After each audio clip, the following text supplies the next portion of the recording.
இன்றைக்கி நம்ம பார்க்க போகிறது என்னன்னா types or kinds of bill of exchange. இதில் ஃபஸ்ட்டு என்ன பார்க்க போகிறோம்னா இன்லேண்ட் பில். இன்லேண்ட் பில்ன்றது வந்து section 11 of the negotiable instrument act 1881 வந்து டிஃபைன் பண்ணியிருக்காங்க. Inland bill is a bill of exchange அப்படின்ற மாதிரி சொல்லியிருக்காங்க. இது எதில் வரும் அப்படின்னு சொல்லி பார்த்தோம்னா draw in India and payable in India. இதை ட்ரா பண்ணதுமே வந்து இந்தியாவில் தான், பேபிள் பண்ணதும் இந்தியாவில் தான் அப்படின்ற மாதிரி சொல்லியிருக்காங்க.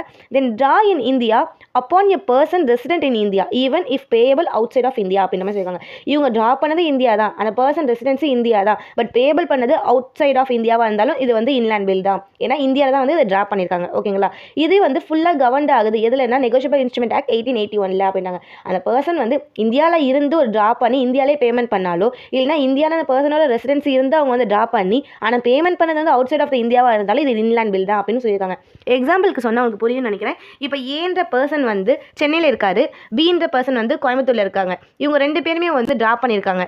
எங்கே அப்படின்னா மதுரையில். இது வந்து கரெக்டு தான் அப்படின்ற மாதிரி சொல்லியிருக்காங்க. ஏன்னா இவங்க எல்லாமே இந்தியாக்குள்ளேயே தான் வந்து இருக்காங்க. செகண்ட் என்னன்னா ஃபாரின் பில். ஃபாரின் பில் வந்து section 12 of the negotiable instrument act 1881 சொல்லியிருக்காங்க. ஃபாரின் பில் வந்து என்னன்னா outside of the India இருந்து then outside of the இந்தியாவில் வந்து பேமெண்ட் பண்ணாலும் வந்து இது வந்து ஓகே தான். அதாவது draw outside of India and payable in India அப்படின்னாலும் இது வந்து ஃபாரின் பில் தான். Draw in India and payable outside of இந்தியாவாக இருந்தாலும் draw outside of India and payable outside of India. அதாவது இந்தியாவுக்கு வெளியே இருந்து ஒரு பில்லை ட்ரா பண்ணி ஆனால் இந்தியாவிலேருந்து பேமெண்ட் பண்ணாலும் இல்லைனா இந்தியாவில் ட்ரா பண்ணிவிட்டு பேமெண்ட் பண்ணது வந்து அவுட் சைட் ஆஃப் இந்தியாவில் இருந்தாலும் இவங்க அவுட் சைட் ஆஃப் இந்தியாவிலேயே வந்து ட்ரா பண்ணிட்டு பேமெண்ட் பண்ணது வந்து அவுட் சைட் ஆஃப் இந்தியாவில் இருந்தாலுமே ஒரு வாட்டி ஃபாரின்ல இருந்து பண்ணாலுமே அது வந்து ஃபாரின் பில் தான் அப்படின்னு சொல்லியிருக்காங்க. இந்த ஃபாரின் பில் வந்து யூஸ்வலாக வந்து ஒரு ப்ரொடெக்ட்க்கு வந்து கம்பல்சரியாக இருக்கணும். அது ஃபாரின் பில் வந்து டிஸ்ஹானர் ஆச்சு அப்படின்னா அது வந்து ப்ரொடெக்ட் வந்து கம்பல்சரி அப்படின்ற மாதிரி சொல்லியிருக்காங்க. Demand bill.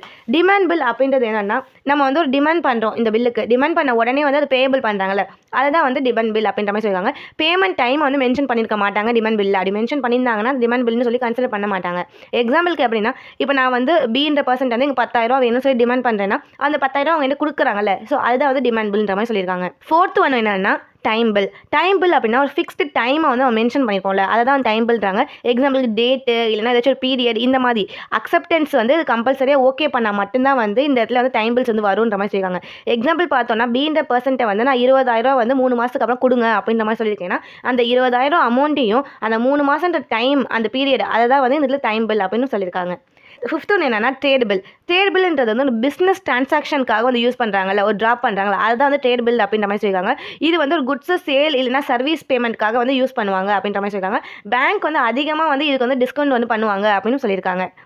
சிக்ஸ்த்து வந்து அக்காமடேஷன் பில். அக்காமடேஷன் பில்லுன்றது வந்து ஒரு கன்சன்ட்ரேஷன் இல்லாத ட்ரா பண்ணுவாங்களே, எந்த ஒரு கன்சன்ட்ரேஷன் வேணான்னு சொல்லி ஒரு விஷயம் ட்ரா பண்ணுவாங்களா, அதுதான் வந்து அக்காமடேஷன் பில் அப்படின்ற மாதிரி சொல்லியிருக்காங்க. இதோட பர்பஸ் வந்து என்னென்னா ஒரு பர்சனுக்கு வந்து ஃபினான்ஷியல் ஹெல்ப் பண்ணுறது தான் வந்து இது பர்பஸ்ன்றாங்க. ரியல் பிஸ்னஸ் டிரான்சாக்ஷன் கிடையாது, ஆனால் இது நெகோஷியபிள் தான் அப்படின்னு இந்த இடத்துல சொல்லியிருக்காங்க. எக்ஸாம்பிளுக்கு A draw a bill on B to help B raise money for the bank. So இதுதான் சொல்கிறாங்க. ஏ வந்து ஒரு பில்லை வந்து பிக்கு ஹெல்ப் பண்ணுறதுக்காக ட்ரா பண்ணி கொடுக்குறாரு, அந்த பில்லை வச்சு பி வந்து மணி வந்து பேங்க்கில் வாங்கிக்கிறாங்க. ஸோ அதுதான் வந்து அக்காமடேஷன் பில் அப்படின்ற மாதிரி சொல்லியிருக்காங்க.